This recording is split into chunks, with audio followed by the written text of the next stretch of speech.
花5分钟来勾一个迷你小粽子吧，太可爱了，里面加了艾叶，超级简单。起16个辫子针。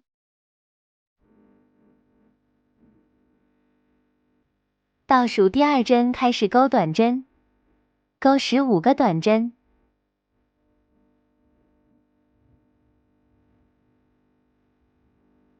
另一个辫子翻转织片，继续勾15个短针，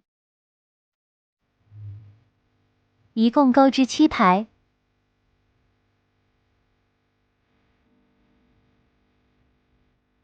留长线断线，开始缝合。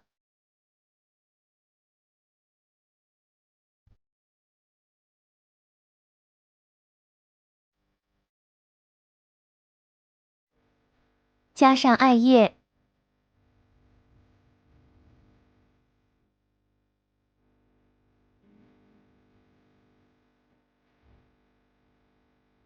完成了。